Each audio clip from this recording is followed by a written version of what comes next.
Friends, I welcome you all for my today's class. So today we are going to start a new topic. It's called as Yoni Kanda. Its name is Yoni Kanda.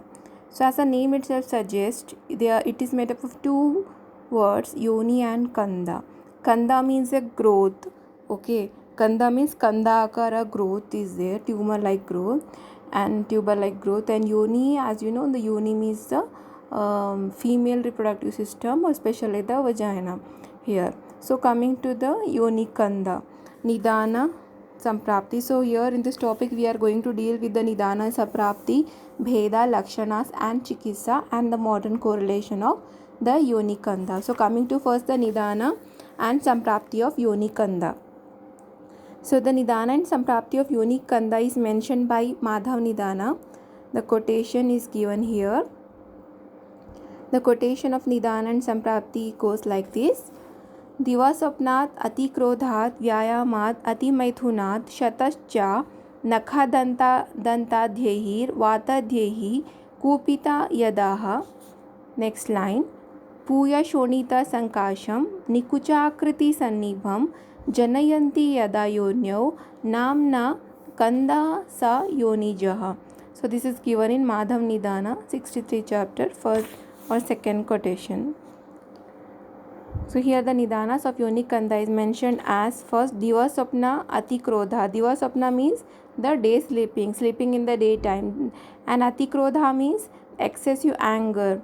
Next, Vyayamat Atimaithunat. Vyayama and Atimaithuna, exercise. Vyayama means exercise, physical exercise, and Atimaithuna means excessive coitus. And Shatascha, Shata means any type of injury which can cause injury to the place, local injury you can say. And Nakha Dantadhyayi, Shatascha Nakha Dantadhyayi, that means Shata caused by the Nakha and Danta, that is the ulceration or the injury caused by the nails, teeth or thorns. Okay, Danta and Nakha and Danta. Nakha means nails, Danta means the teeth or even with the thorns. So the injury or the Shata caused by the nails, teeth and thorns. Vata dehi kupito yadaha.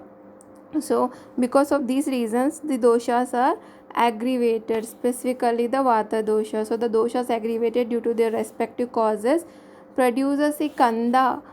Kanda means the protuberant structure which is resembling in the shape of Puti Puya Sankacham Nikuchakriti Sannibham. Nikuchakriti. Nikucha means here the rounded one. Nikucha का meaning होता है vartulakara means rounded one. So it produces a kanda akara swelling or a kanda which resembles the shape of nikucha akara or lakucha is a irregular shaped fruit. So and its color, it resembles like puya shonita sankasham, that is it resembles like puya means pus is yellowish in color, and the shonita is nothing but the blood which is reddish in color. So it resembles yellowish or reddish in color, and the shape of it resembles just like nikucha or lakucha akriti. Nikucha means a rounded shape, lakucha means an irregular shaped fruit. So it resembles the shape in nikucha and lakucha, and the color is just like the puya and shonita sankasham, that yellowish or reddish in color. This disease is called as yonija kanda or yoni kanda, and this mostly afflicts the aged woman. Okay, so it is usually seen in the matured woman. So this is about the Nidana and Samprapti of Yoni Kanda. Coming to the Bhedas or classification. So Sharangadhar has given 4 types. Chaturvidham Yoni Kandam Vata Pitta Kafai Stridha Chaturdham Sannipatena. So it is of 4 types: Vata Pitta Kapha and Sannipataja. So coming to the Lakshanas of the Yoni Kanda one by one. First is about the Vataja Yoni Kanda Lakshanas, that is the clinical features of Vataja Yoni Kanda. So the quotation of Vataja Yoni Kanda goes like this, which is mentioned by Madhav Bhaprakash and Yogaratnakar. Ruksham Vivarnam Sputitam Vatikam Tam Vinirdishet. So Ruksham Vivarnam Sputitam.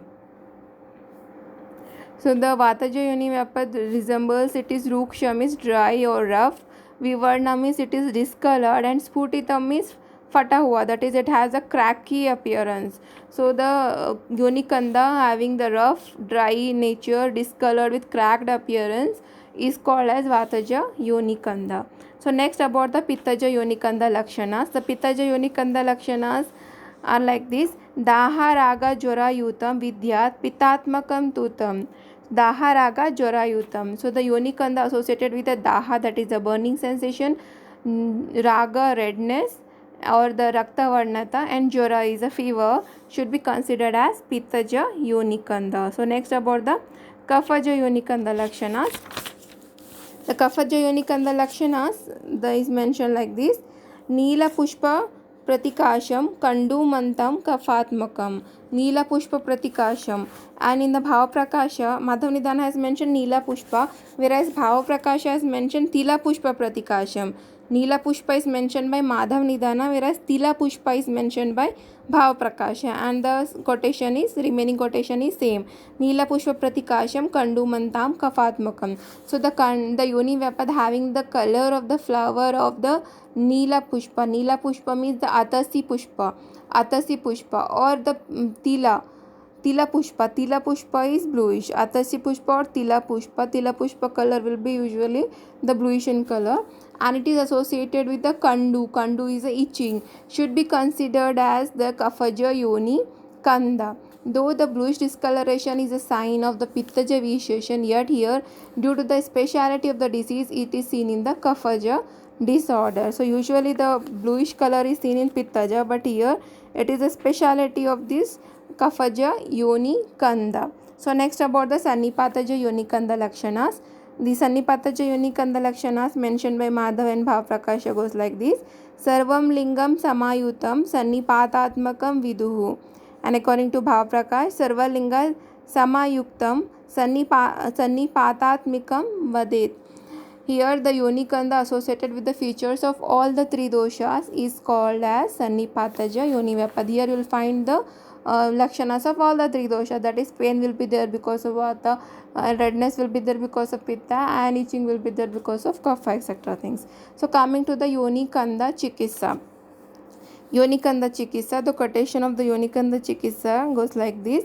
Gairikam Amram Asti Jatara Rajniyam Anjana Katfalaha Purayet Yonim Samanvitam Trifalayaha Sechayet Pramada Parimuchyate Akhurmamsam Sapadi Bahudha Sukshma Khanda Kritam Tat Taile Pachyam Dravati Niyatam Yavadetena Samyak Tailaktam Vasanam Manisham Yona Bhage Dadhana Satyam Vrida Janaka Kamala Bala Yoni Kandam Nihanti. So here first of all they have mentioned the use of the Yoni Purna. The vagina should be filled with the powdered of the Gairika Amra asti kernel of the mango, Jantugna, Rajini, Anjana and Katfala mixed with the honey. So first of all they have mentioned the Yoni Purna with the churna of all these drugs. Madhu Mishrita churna of the all these drugs. Gairika, Amrasti, Jantugna, etc. Rajini, Anjana, Katfala. Next they have mentioned the Yoni Sechana or the Parisheka or the Yoni Prakshalana. Irrigation of the vagina should be done with the Kashaya made up of Trifala and Madhu, that is with the Trifala Kwata, Madhu Mishrita Trifala Kwata. Irrigation should be done. Yoni Parisheka should be done. Next they have mentioned the specific use of oil for the Pichu, that is a specific oil is mentioned for the Yoni Pichu Dharana. So the oil should be cooked with the small pieces of the immediately killed rat. Yes, Akhur Mamsa is mentioned here. Akhur Mamsa or Mushaka Mamsa means the rat meat. So rat meat you have to take and you have to make it in a small pieces, and with that you have to prepare an oil. So when the meat is properly cooked, the oil should be filtered, and use of tampon soaked with this oil cures the shameful disease of Yoni Kanda. So with that oil you have to give the Yoni Pichu to a woman suffering from the Yoni Kanda. So this is all about the treatment of Yoni Kanda. Coming to the comments.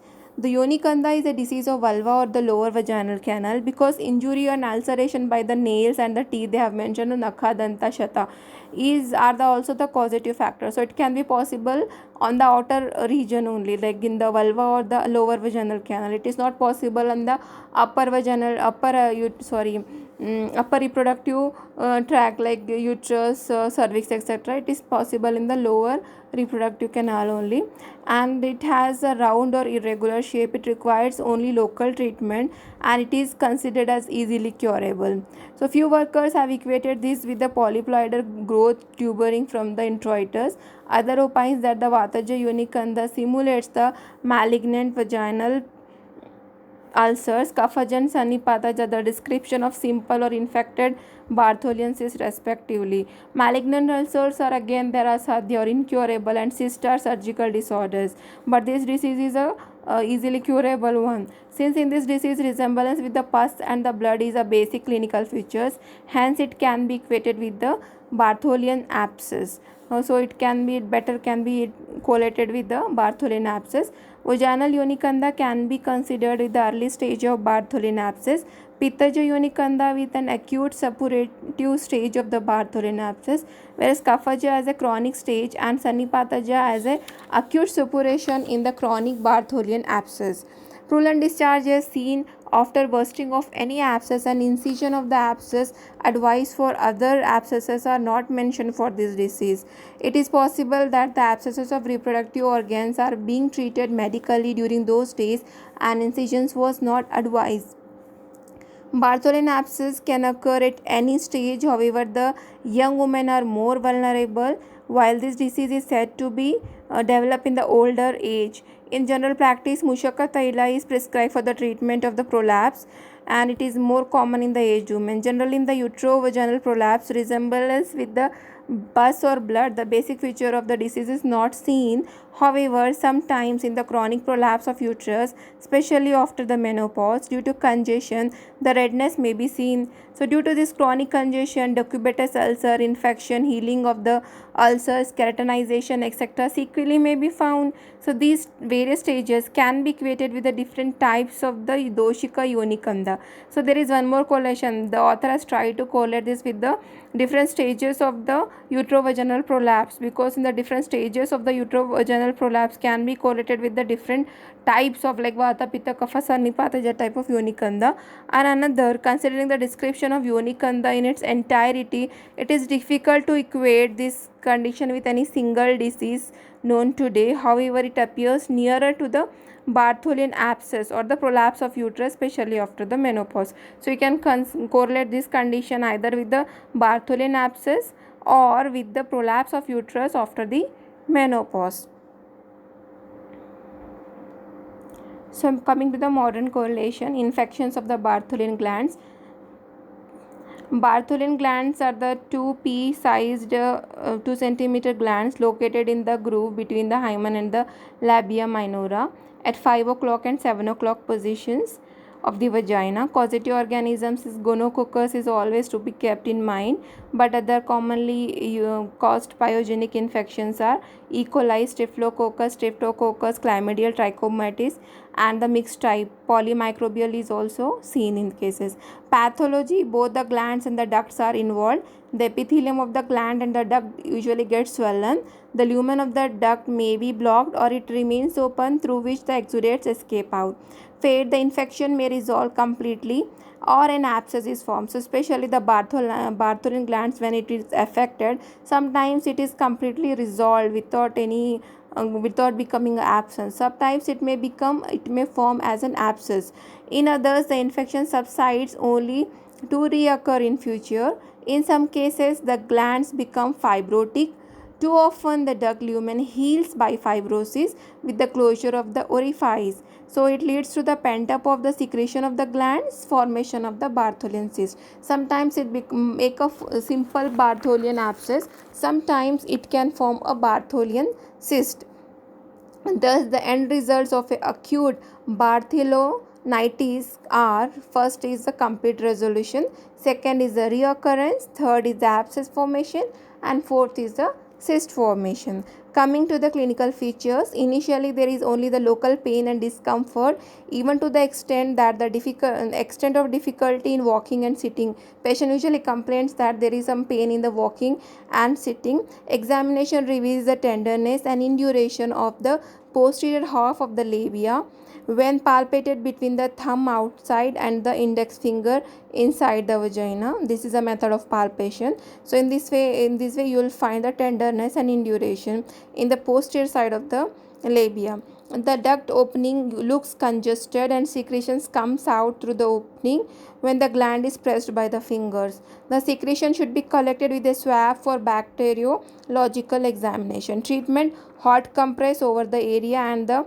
analgesics to relieve pain. Painkillers can be given, and you can also add the systemic antibiotics like ampicillin 500 mg orally 8 hourly is also effective, or else the appropriate antibiotic according to the bacteriological sensitivity should be instituted. Recurrent: second is the recurrent Barthelonitis. Here the periodic painful attacks cause problems in 5 to 10% women. Excision of the glands in the ducts may have to be done in the consequent phase. So next is about the Bartholin abscess. Bartholin abscess is the end result of the acute Barthelonitis, that is the inflammation of the Bartholin glands. The ducts gets blocked by fibrosis and the exudates pent up inside to produce the abscess.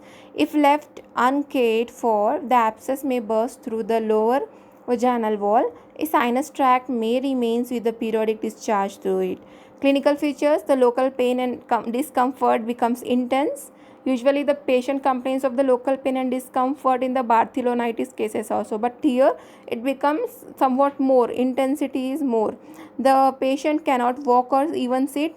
Fever is often associated. On examination, there is an unilateral tender swelling beneath the posterior half of the labium majus, that is the labium minora. Beneath the posterior half, you will find a unilateral, means one side tender swelling you can find, expanding medially to the posterior part of the labia minus, and the overlying skin appears reddish and edematous. Treatment: usually you have to say patient to take rest. Rest is imposed.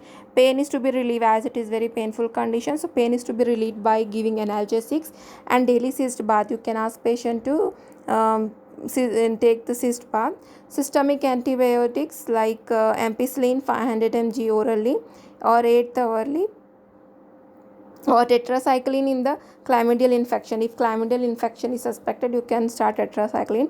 Abscess should be drained at the earliest opportunity before it bursts spontaneously. In cases of recurrent Bartholin abscess, excision should be done in the quiescent phase after the infection is controlled. So when the acute infection is controlled, after that you can go for the excision of the Bartholin abscess. So this is all about the yoni kanda and its correlation with the Bartholin abscess. Okay, thank you.